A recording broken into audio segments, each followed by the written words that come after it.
Hello, everyone. I am Saurabh. I work with Jim Glass and Spoken Lab Systems, along with Andrew and Jeff. And today I'll be talking to you about smaller, stronger, and duration-scalable audio classifiers. First, let's break down the title. Smaller and stronger is obvious. We want our models to go as small as possible. Stronger would mean we want them to retain the performance that we have, ideally even do better than their larger counterparts.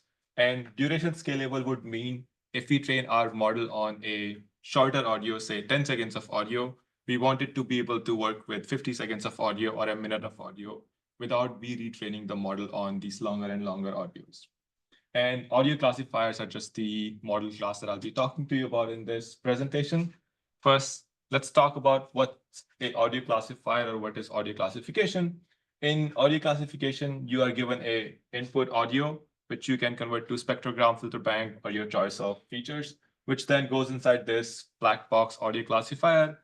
It could be a neural network, CNN, or a transformer-based model, and it should return what audio sounds are present in the audio. For example, in this example, you have dog or domestic sounds or domestic animals. It could be a scenario of a person talking or working in the kitchen. In that scenario, the output should be speech or like a pot sound, frying sounds, and so example. And why is this problem so hard? Because the audio sounds could be very diverse. For example, you could have sounds of animals or sounds of vehicle. And even within these two categories that I have listed here, you have a wide variety of animals. You could have dog sounds, cat sounds, or parrots, or so for the vehicle sounds. And even if you had a limited diversity in the number of classes, you still have overlapping sounds. For example, I could be talking and the music could be playing in the background, or I'm talking, or I'm cooking or doing something in the background. So you could have overlapping sounds. And again, there's a problem of representation that all speech and audio systems are affected by. So to do anything for any task, you need data. So for audio classification, we typically work with the AudioSet. It's a large, it has 2 million examples that are extracted from YouTube videos. Most of the examples are around 10 seconds. If it's shorter than 10 seconds, we pad it to 10 seconds. If it's longer than 10 seconds, we clip it to 10 seconds. And the entirety of the data set has been weakly labeled in 527 different sound classes. And some of the examples are speech, dog, or if it's music, then what kind of music, what genre of music. If it uses musical instrument, then what kind of musical instruments are being used. And that makes up the 527 classes. On average, each of the audios have 2 labels, but audios could have more than 2 labels. For example, one audio, maximum number of labels one audio can have is 15. But majority of the audios have 2 to 5 labels. And to evaluate our performance, we use MAP, which is the mean average precision, and we want it to be as high as possible. And as we have seen with almost all the tasks in speech, audio, NLP, vision, transformers have taken over everything, and audio followed the same trend. And this was one of the first papers that applied transformers to audio classification tasks. It follows the VIT or Vision Transformer pipeline. Instead of treating speech as a one-dimensional signal, you convert speech to spectrogram and treat the spectrogram as a 2-dimensional image. So now if you have a 2-dimensional spectrogram, you divide it into patches like you would do for a normal image. In this case, the patching is done with overlaps. You could play around with overlap or no overlap. And AST was using a patch size of 16 by 16 with a stride of 10 by 10. Then once you convert this 2-dimensional speech into a sequence of patches, you could unroll them and then project them in to generate a patch embedding.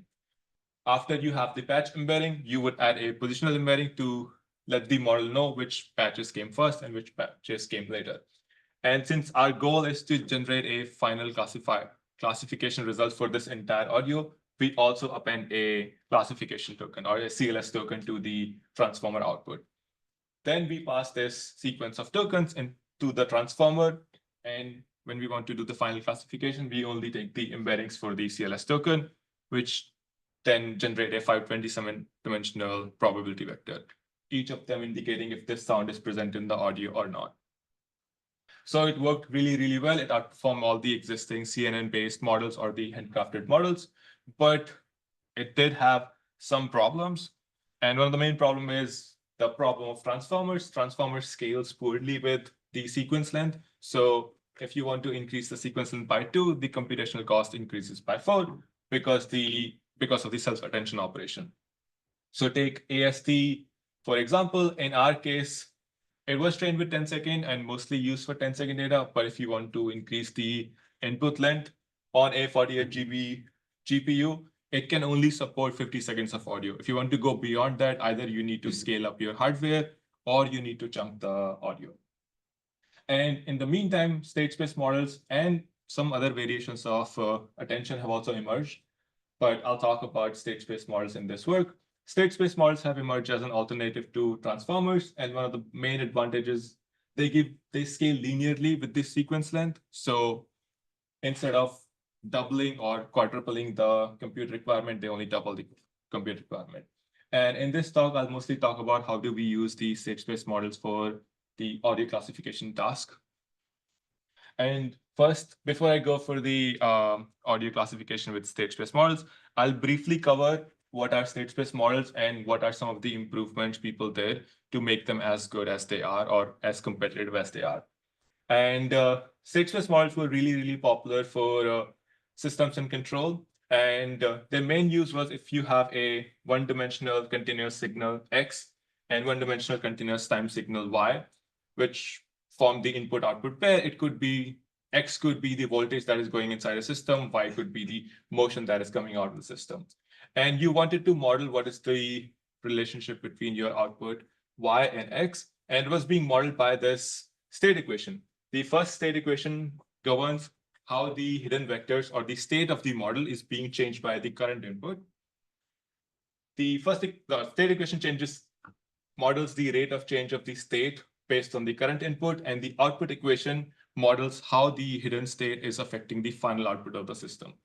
The one big advantage of the state space models were they were linear, they were time invariant, which made them really, really compute friendly. So you could run them on really small hardware, and which was very desirable for the control systems. And you could also look at the D from the compute equation as the skip connection. So in most of the equations going forward, I'll just ignore the D.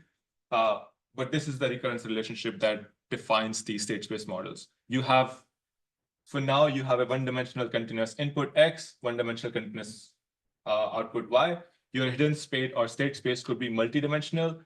The state equation is governing how the input changes the state. The output equation is changing how the state changes the final output. Then if you wanted to do anything, or you want to model these state space equations on your computers, or you want them to use for the discrete data, we want to convert the continuous state space models to discrete state space models. And this is all part of the classical state space models. So you could define a step size delta, which essentially defines your sampling rate. What is the sampling rate system? And this typically depends on the model or the control system that you are trying to model in this. And by using a step size of delta, you could convert the equations are not as relevant, but you could convert a continuous time signal or continuous time state space model to a discrete time state space model. So now, following the same trend, you now have the state equations or the discrete state equations in which the state space as kth step is defined by the state at the k-1 step and the current input. And the current state or the state at the kth time step defines the output at the current time step. And this equation looks very similar to the RNN equation. They also have a recurrence formula where current hidden state is being updated by a mixture of the previous hidden state and the current input. Then the current hidden state defines the current output. And this is one of the big advantages of the SSM. You could view them as either RNNs or CNNs. In this, I'll talk about the recurrent view. So you could unroll the SSMs like how you would unroll a recurrent neural network. So essentially, at each time step, you update the hidden space, and then which updates the output at that time step. The advantage of this is It is very, very good for inference like RNNs were. It gives you potentially unbounded context like RNNs give, but the disadvantage of this was RNNs, similar to RNNs, it is very, very slow to use because you have to update each state at each time. But you could also view the SSMs as a convolution. For example, if I assume my previous hidden state are 0 and my previous input for negative time is 0, then I could just simply compute y at any time step as a function of all the inputs till that time step multiplied by a kernel. And this kernel does not depend on the input, so I could pre-compute this kernel. Now, by pre-computing this kernel, if I want to compute output at any time step, I will just need to multiply the kernel at that size or kernel at that step. The big advantage of this convolutional view was the same as the CNNs. It allows us to do parallelizable training, but the disadvantage was now our maximum time step is bounded by the kernel. If you want to go beyond k plus, so if you want to go to k plus 1, you need to recompute the kernel. So it gives you faster training, but it limits the context that you have. But since SSMs can switch between the two views, you can train them in the convolutional view, but use them in the recurrent view. And that was their big advantages. So now you have a SSM, which is essentially an RNN, but you can train them as fast as you could a CNN, but you could use them as like you would an RNN. And this is what made them really, really popular. But still one of the big disadvantages is all these A, B, C are not data dependent. So they were doing reasonably well at a lot of tasks, but they were not doing well at the in-context learning or reasoning tasks. And then came the very popular selective scan state space model, or popularly known as the Mamba paper. And yeah, they noticed the same problem. ABC are not data dependent, so which makes them static. It has a lot of benefits from a training perspective because they're not data dependent. You could pre-compute all of them, but it also limits their performance on the context-based reasoning task. So by this time, state space models were doing reasonably well at classification tasks, but they were still very behind the transformer models in terms of the reasoning performance. And what they changed was they introduced this selection mechanism, which is listed here. So instead of A, B, C being static, you have a small projection network, which is essentially a sequence of linear layers for each A, B, and delta. So depending on the input, it selects the sampling rate, which then changes how the A is sampled. So in a normal explanation, so if your data has a different sampling rate, the model could decide how much of the state to allocate for that particular data. In our case, for example, speech does not have uniform density. So when people are speaking, it could allocate more part of the state to remember. When no one is speaking or there's silence, it could increase the sampling rate to not update the hidden space. So that's what allowed the selection mechanism. And this was one of the first model which was outperforming transformer from the classification task to some of the reasoning tasks. And this was also scaling well, or like up to 3 billion. They showed in 2.8 billion model performance, they were outperforming the transformer models and other variants of the transformers in bunch of reasoning and classification tasks. And this is the paper that started the adaptation of Mamba beyond the natural language processing tasks. And this paper, Vision Mamba, they further increased the modeling capabilities of the state space or the Mamba paper. They introduced the bidirectional SSM. This was very similar to the bidirectional RNN or the bidirectional LSTM work. Essentially, they have two SSM blocks inside each bidirectional block. One is modeling the forward relationships, basically how Y2 depends on Y1 and Y3 depends on Y2. One was modeling the backward relationship of the data, essentially how Y3 is affecting the Y2. Very similar to the bidirectional RNNs, you essentially have two SSMs, one going forward, one going backward, and then they are combined to generate the final response at any given time. And you could stack L of them together to make a architecture that is very similar to the VIT. So now this pipeline from the outside looks very similar to the VIT pipeline. You have an input image, you divide it into patches. For each patch, you generate a patch embedding. The patch embeddings are then linearized, then fed into the Vision Mamba encoder, which uses the bidirectional SSM. And they further increase the gap between the state space vision models and the VIT. And they also showed that the Vision Mamba is up to 2 to 3 times faster than the VIT-based backbone.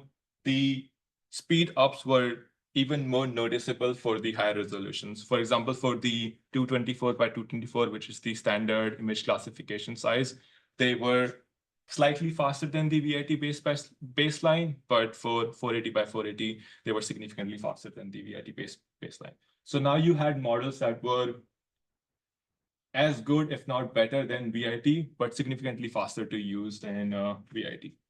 Then the next update for the state space or the Mamba block was 2D selective state space. They are essentially doing what the bidirectional Mamba did to the baseline Mamba. Instead of scanning in just two-directional, since inputs are two-dimensional data, instead of just scanning forward and backward, they also added an additional scanning block which goes top to bottom and bottom to up. Now you're essentially scanning in four-directional, left to right, right to left, top to bottom, and bottom to top. And you combine the output of all of these four directions to generate the final output. This was more closely matching with the self-attention operation because self-attention can look or attend to any block.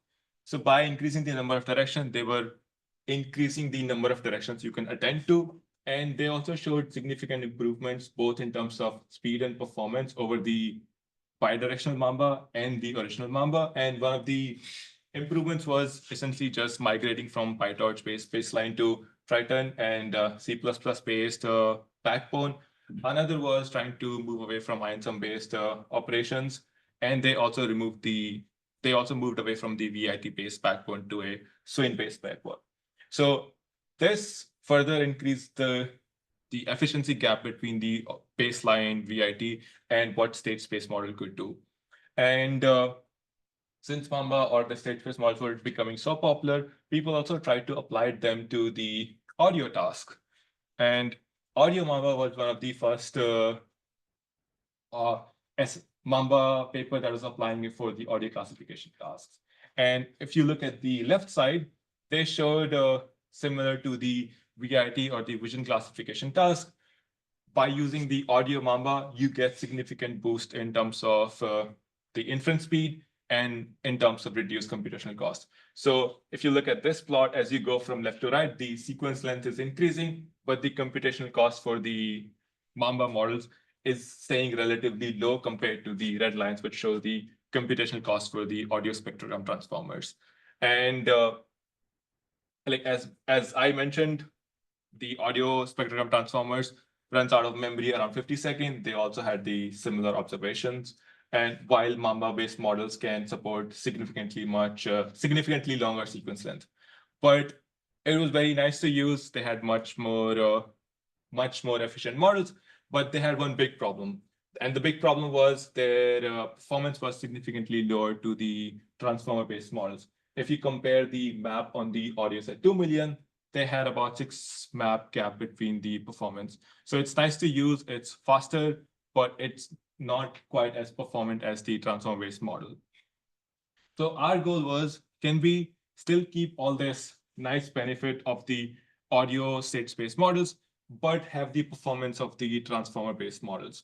And to do this, we introduced this model called Dash, which is essentially distilling from a transformer-based teacher model to a state space-based student.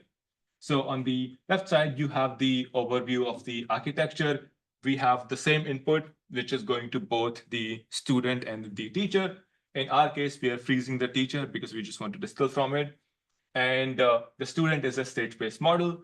And the overall objective for this model is twofold. One, it has to match the predictions that are made by the teacher. B, it also has to match predict the ground truth label for the system. And I did a bunch of experiments by weighing the two losses, but just leaving them to 0.5 worked the best. And on the right side, we have the detailed architecture of the student. We follow the same image processing or the VIT pipeline or the ASC pipeline.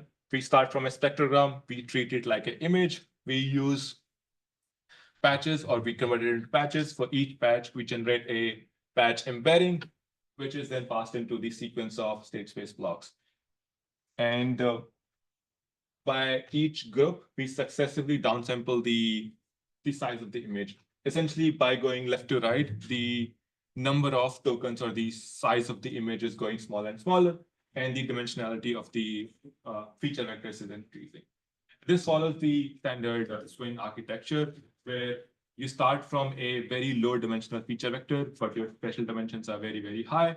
You reduce the special dimensions, but you increase the number of dimensions. But in the end, our goal is still to do audio classification. So we pool, or we, in this case, you could just simply think of, we take the average of all the 2D image to generate a 527 dimensional vector. I think I should pick a pace. But this slide basically shows what is the impact of using knowledge distillation. So in the first row, we have the teacher, which has approximately 90 million parameters, and it had one of the best performance. If you train the state space models without the knowledge distillation, you still get improvement over the audio Mamba paper, because we had a better architecture and we used from a stronger model. So we gain about 3 map just by switching to a different and a stronger Mamba backbone.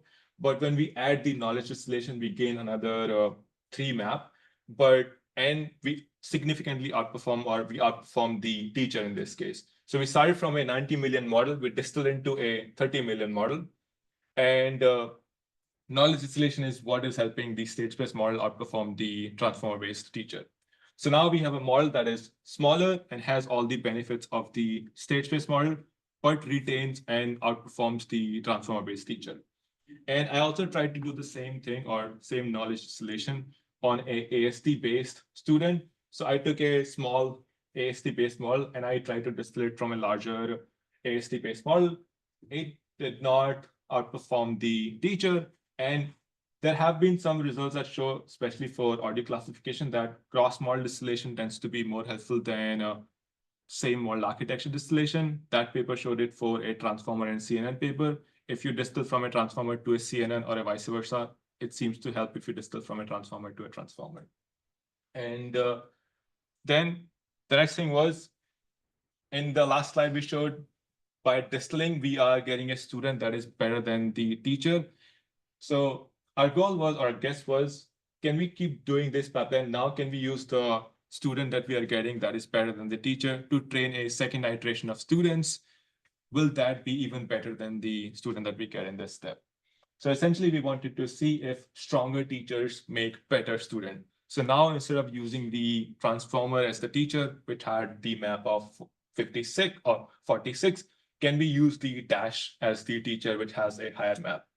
And we noticed that iterative training doesn't help. So now there were 2 possibilities.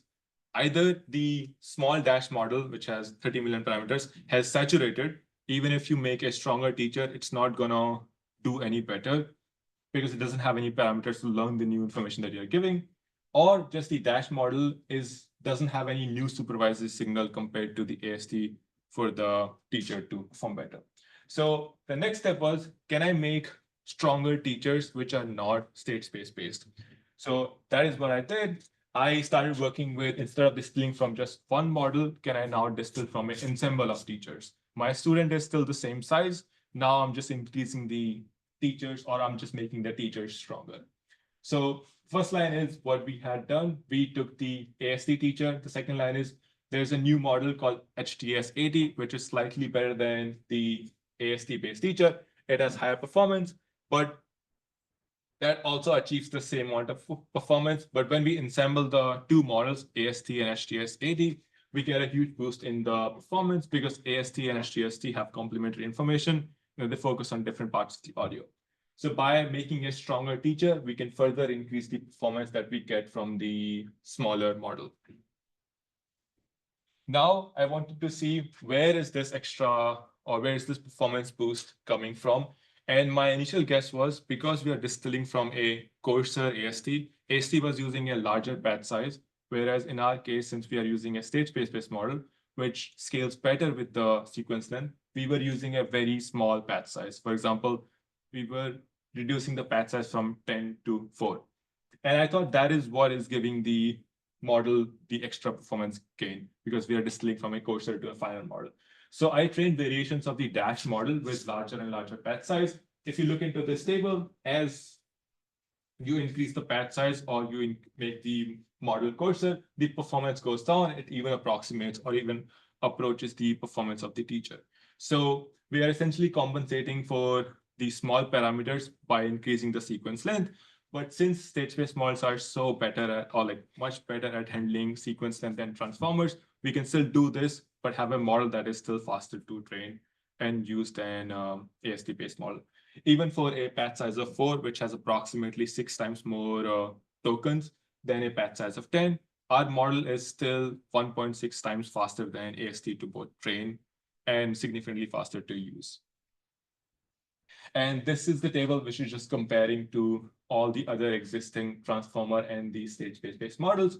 And as you can see from the table, we essentially outperform both the transformer-based models, even the models that were trained with significantly more resources and significantly longer training. Like Beats is trained for around 350 epochs on AudioSet, whereas we are just training it for 10. So now we have models that are best of both worlds. Essentially, we have transformer-like performance, but we have the efficiency of the state space-based models. And I also tried to do some scaling experiments. I tried to go from 30 to 50 million parameters. It gives a slight boost in the performance, not as much. So I'll just stick to the 30 million in the next experiment. I think I'll skip the next part since I took so long. But yeah, I'll go to this part. But yeah, I will just give a brief summary of the next task. In the previous Audio Mamba paper, they showed the state space-based models can handle significantly longer audio inputs compared to the transformer, but they were generating random audios. They were not measuring the performance of these audios. So in theory, it can handle a minute-long audio, but they did not know how it performs at the minute-long. Just because the model doesn't run out of memory doesn't mean it's good for 1 minute audio. So we wanted to benchmark how it does at longer audio. So we proposed this benchmark or task called Needle in the Audio Haystack. We will design a haystack that could either be random noise or silence or zero pairing. And we would insert the 10-second audio from the audio set somewhere randomly. Then we would pass this longer haystack or audio haystack into the model and measure the performance of how good it is at classifying the needle performance. And just from this task, the AST model significantly loses the performance as you scale the haystack. In about 4 minutes, the AST loses majority of the performance. Even at 50 seconds, the performance of the AST drops from approximately 42 to less than 5 map, which is 12% of the map at the 10-second, whereas our dash model retains 96% of the performance even when we scale the evaluation duration to 5 times. I'll skip some rest of the experiments, and these are some of the conclusions that I have. Knowledge distillation is useful. It can take the SSMs, which are not quite as performant as transformers, to be better than transformers, but still keep the efficiency of the state space-based models. And cross-model distillation is very, very useful, and we are gaining majority of the performance because we are compensating for the lack of parameters with increasing the sequence length. And third is our dash models or state space-based models are significantly more robust to changes in the duration. So even if you train a model on just the 10-second and evaluate it on 50-second, state space-based models work much better than transformer-based counterparts. And thank you. If you have any questions, if you want to read more details, the training and the pre-trained models are both available on the GitHub. You can also play around with the state space-based models on the Hugging Face. So you don't have to set up a lot of code. But yeah, if you have any questions, please let me know. One question. Yes. So how do you think about sampling rate for text? What does that correspond to? I actually don't know. I think it would mean like sampling rate would just mean how the token embeddings are being generated. Like instead of doing a BPE, it will still be just doing some inherent version of the coding. That would be one version of the sampling rate. Okay, so it's kind of like corresponding to the bytecoding code. Yes. Yeah. So it would in theory learn how to tokenize the text. And it would be essentially if it sees a longer word that is more common, it will skip the characters for it and can still keep the same embedding.